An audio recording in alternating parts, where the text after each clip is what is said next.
وہ ساری دنیا سے زیادہ راضی ہے. تو میرے کریم رسول صلی اللہ علیہ وسلم نے فرمایا رب کریم کا نافرمان بندہ جب اس کی بارگاہ میں آ کے توبہ کرتا ہے تو اللہ اس سے بھی زیادہ راضی ہو جاتا ہے. نافرمان جب آ کے کہتا ہے یا اللہ معاف کر دے آئندہ نہیں کرتا, میں اللہ تو راضی ہو جاتا ہے. اور حبیب پاک علیہ السلام فرماتے ہیں وہ اتنا کریم ہے, جب بندہ اپنے رب سے صلح کر لیتا ہے, توبہ کر لیتا ہے, تو اللہ زمین کو کہتا ہے تو بھول جا میرے بندے نے گناہ کیا ہی نہیں. آسمان سے کہتا ہے تو بھول جا میرے بندے نے گناہ کیا ہی نہیں. پھر رب کریم فرشتوں سے فرماتا ہے کہ مٹا دو جو تم نے لکھا تھا, میں نے اپنے بندے کے ساتھ صلح کر لیا. شب برات کو آئیں گے مسجد میں انشاءاللہ کتنے بجے؟ نہیں جو سوچیا ہی نہیں ہے اس پاسے تھے. عصر کے وقت مسجد آئیں شب رات. کتنے بجے جی؟ عصر کے وقت آئیں, غسل کریں, مسجد آئیں, عصر کے بعد درود شریف پڑھیں اور مغرب سے لے کر فجر تک عبادت کریں.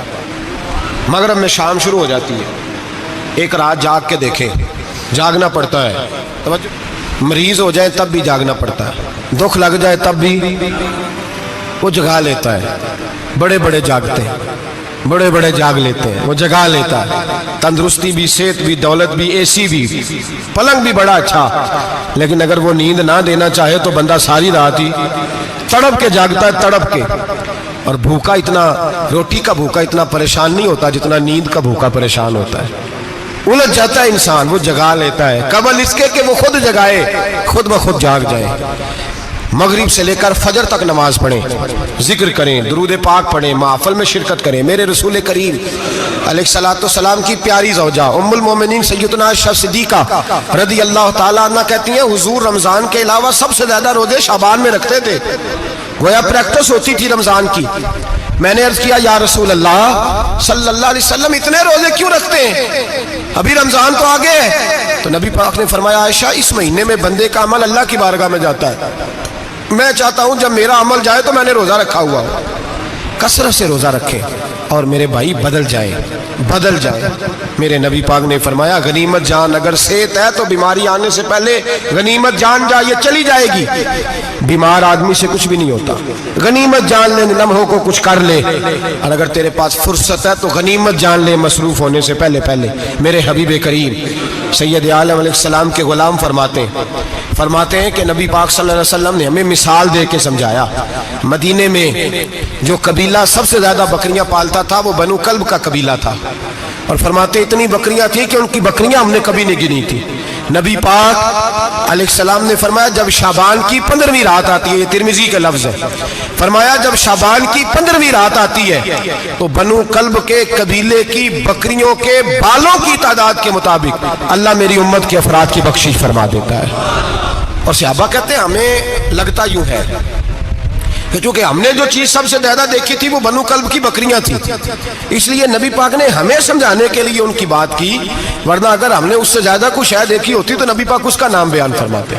ہمیں سمجھانے کے لیے فرمایا بنو کلب کے قبیلے کی بکریوں کے بالوں کی کسی ایک بکری کے بال بھی بندہ گن سکتا, اور حضور نے فرمایا جو سب سے زیادہ بکریاں پالتے ان کی تعداد کے مطابق حضرت عائشہ صدیقہ رضی اللہ تعالیٰ عنہ فرماتی ہیں جنت البقیع میں حضور جایا کرتے, قبرستان میں, قبرستان کے کونے میں. اللہ کے رسول کو میں نے نماز پڑھتے بھی دیکھا 15ویں رات کو, اور فرماتی ہیں حضور بقیع والوں کے لیے بخشش کی دعا بھی کرتے. قبرستان بھی جائیں شب برات کو, ان کے لیے دعا بھی کریں. اور پھر میرے بھائی شب برات کو للہیت کے ساتھ آئیں, لوٹنے کا پروگرام بنائیں, اس سے قبل کے رب کریم خود جکڑ کے لے آئے, خود بخود آئے, اس کے کرم کی طرف توجہ کریں, اس کی رحمت کی طرف توجہ کریں. میرے رسول کریم صلی اللہ علیہ وسلم کے پاس ایک دیہاتی آئے, مولا علی شیر خدا فرماتے ہیں میں بھی حاضر تھا. کہتے کبھی کبھی سادے بندے آتے تھے پر بڑی عجیب ہی بات کر جاتے تھے. کہتے ایک دیہاتی آئے, تامت باندھی ہوئی اور سادہ رومال کندھے پہ رکھا ہوا ہے. نبی پاک کے پاس آئے اور حضور سے دل لگی کرنے لگے, حضور سے دل لگی کرنے لگے, میٹھی باتیں کہنے لگے یا رسول اللہ ایک مسئلہ پوچھنے آیا ہوں. فرمایا پوچھو. عرض کرتے ہیں حضور قیامت میں حساب کون لے گا؟ قیامت میں اب کس کو نہیں پتا کون حساب لے گا, دل لگی کی بات ہے نا, کون لے گا؟ نبی پاک نے فرمایا اللہ حساب لے گا. تو کہتے ہیں اس نے نا اور جملہ کہا تو ہم اس کی بات پہ حیران ہو گئے, کہنے لگے یا رسول اللہ واقعی اللہ حساب لے گا؟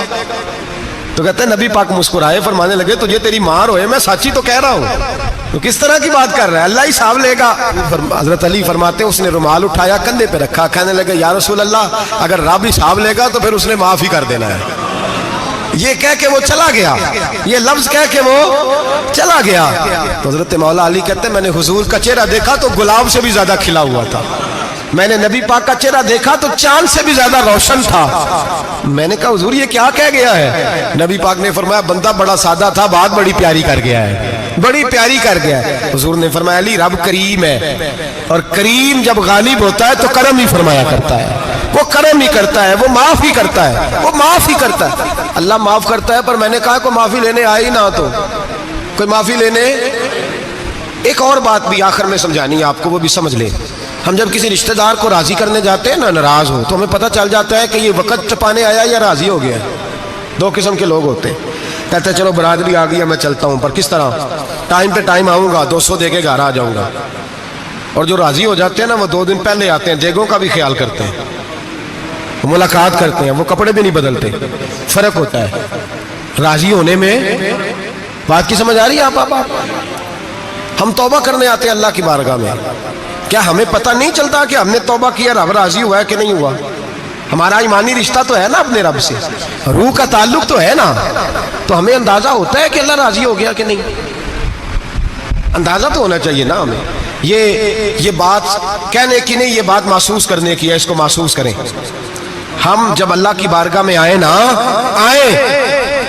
تو پھر ہمیں اندازہ ہونا چاہیے کہ میں نے منا لیا ہے کہ نہیں منا سکا، میں اس کو راضی کر کے اٹھ رہا ہوں کہ نہیں اٹھ رہا۔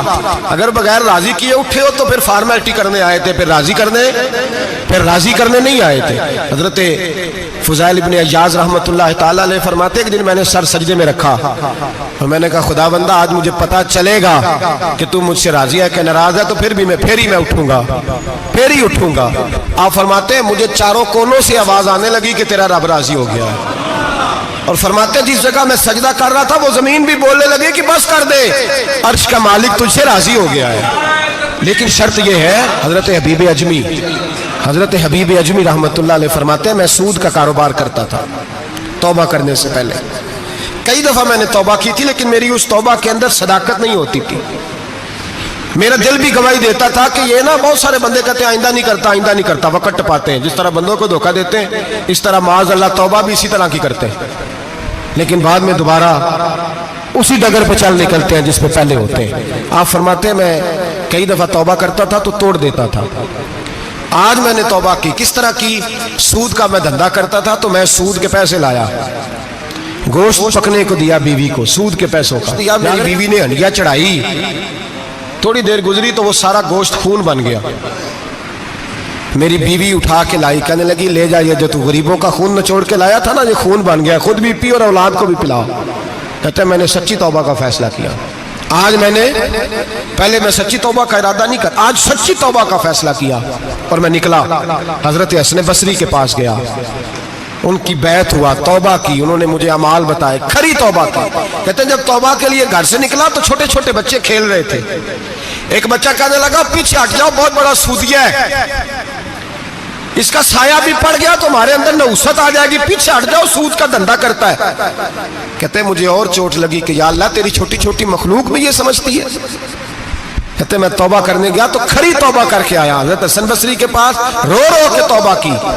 میں وہاں سے واپس آیا تو بچے ابھی کھیل رہے تھے، کہتے ہیں وہ بچہ جو پہلے بولا تھا کہ پیچھے ہٹ جاؤ بڑا سود والا ہے نحوست پڑ جائے گی، وہ بچہ پھر آواز دے کے کہنے لگا دوستو پیچھے ہٹ جاؤ، رب کریم کا ولی آ رہا ہے، اللہ کا بندہ آ رہا ہے، کہیں ایسا نہ ہو ہمارے پیروں سے گرد اڑے اور اس ولی کے اوپر پڑے اور اس کی توہین ہو جائے، اللہ ہم سے ناراض نہ ہو جائے ولی کی توہین کر کے، پیچھے ہٹ جاؤ۔